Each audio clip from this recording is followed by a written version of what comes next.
Bucks are in trouble. Jimmy Butler put 56 on Milwaukee. The Heat erased a 14-point fourth-quarter deficit to shock the Bucks and take a 3-1 series lead, as I stunningly predicted, boldly.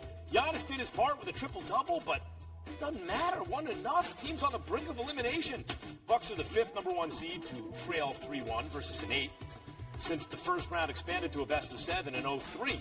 Only one of the number one seeds came back to win the series. Overall, teams are 258-13 when taking a 3-1 lead in a best of 7 series. Back here with the Tims, and I want to do this. I need to do an open apology to Jimmy Butler, because Jimmy, every year, I think we all do this. Every year, I think of you as a top 10 to 15 type of NBA player. And push come to shove, I might even have you a little lower if we start listing names. And then the playoffs roll around. And this happened last year on KJM in the morning on the radio. I was talking to Key and Jay. Guys, if Jimmy Butler's top 5 in the playoffs again, aren't we just saying he's a top 5 NBA player? I was making the case. Then the regular season rolls around. Not that I forget about it. That's why I'm apologizing. I remember it, but I still, not top. Now the playoffs are here. You want to tell me there are more than 5 guys in the world better at basketball than Jimmy Butler? Because this is where the money's on the line, guys. Your thoughts about Jimmy Butler's incredible performance? A few things stood out to me. First, I think how comfortable he is shooting the 3 off the move. It's just not his wheelhouse. It's 2 games in a row now. He's 7 for 12 from the 3 when they had to have it. That's the first thing. Secondly, he's a guy that typically cruises early in the game, right? Sometimes you get frustrated watching him. He'll go 6 minutes without shooting, and it looks like he's got obvious shots. No, but here's my point. He started getting hot early because they had to. If he doesn't go off in the first quarter, they're down 15. The game is probably over. So it kind of forced him into this different mindset earlier in the game. It was like a heat check, right? Correct. He wouldn't cool off. And I found it very interesting. And then the final thing about it is this. Like, we watched a lot of big scoring games over the years. Guys go nuts in playoff games. I don't think I've ever seen one where they needed every single one of his points to win the game for 56 of them, including the 20 in the first quarter, because the game could have been out of reach by the end of that quarter. So literally, every basket the guy made the entire night, they had to have him. If you go back and handpick 3 or 4 and say that ball doesn't go in, they lose the game. That's rare that you ever see that.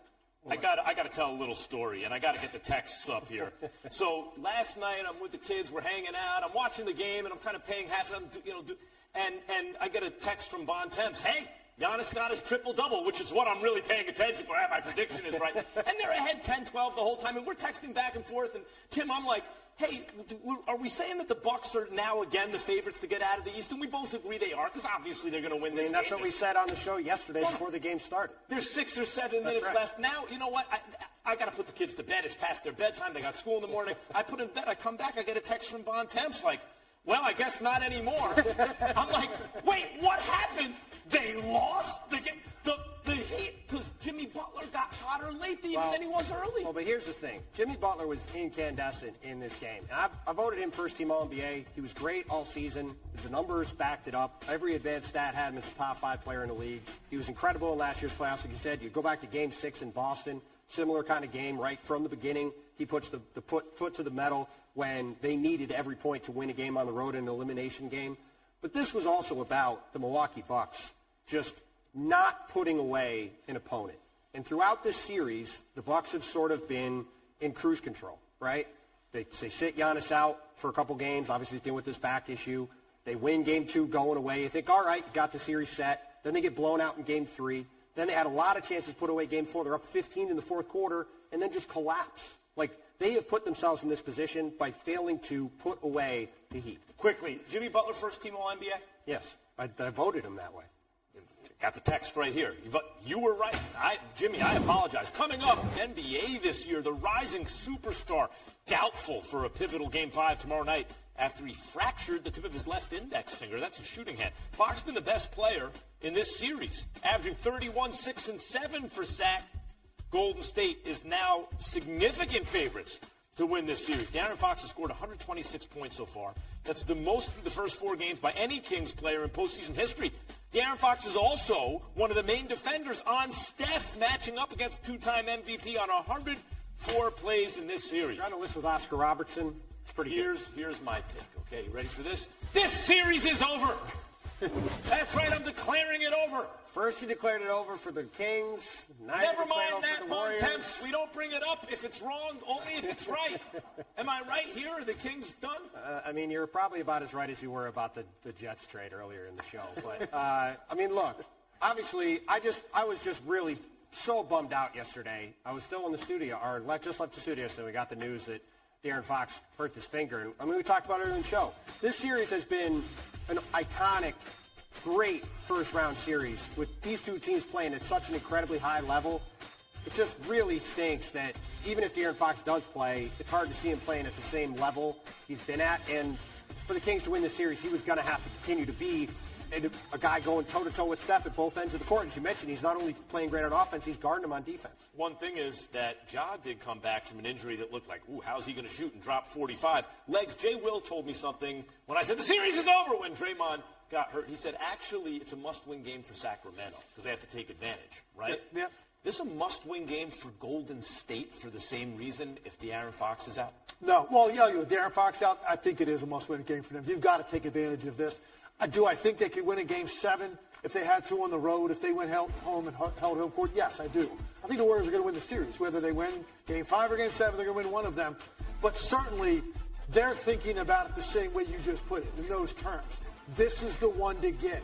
We got to win one of these two in their building. This is the one to get, obviously, with De'Aaron Fox out. And who knows what his status will be going forward. It's very strange because no one even knew he got hurt. He made shots after that play, including a huge three late with Draymond in his face. But I guess, obviously, there's now swelling in there. There's pain. His left hand. He's going to have a buddy tape, a splint, the whole bit. I don't know how he handles the ball and shoots it, even if he does play. Even if he's limited, Warriors have a huge advantage. They're going to smell it. Well, and here's why it's a must-win for Golden State. Because if you start spinning this thing forward, they win this game tomorrow. They win Friday. They get that series over. They get 3 days off ahead of that second-round series, right? Even if they go to Game 7, let's say they go to Game 7, they win on the road. Then you're going right into the next series. You may be playing a Lakers team that's at that point had a week off. Give LeBron and AD time to rest, right, if they take care of business tomorrow. Then you start to get in a scenario where you can start to map out, okay, AD plays great in Game 1. The Lakers win. They get out in front. The Warriors are tired. Then you start to lay this stuff out. Golden State meet with an older team.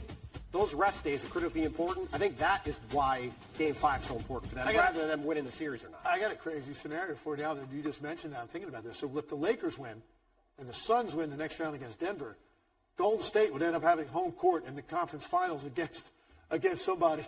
How wild is that? And now you get a team that all year long we're kind of like they're a little like hovering above 500, waiting to get guys back. And now they could end up with the conference finals if all that stuff, which I don't think is crazy what I just said, if all those series play out that way. And when you look at Golden State, they can't win on the road. I will say it again, and Legs, you're the guy who got me thinking, why can't they win on the road? Well, they have veterans, right? They're going to show – they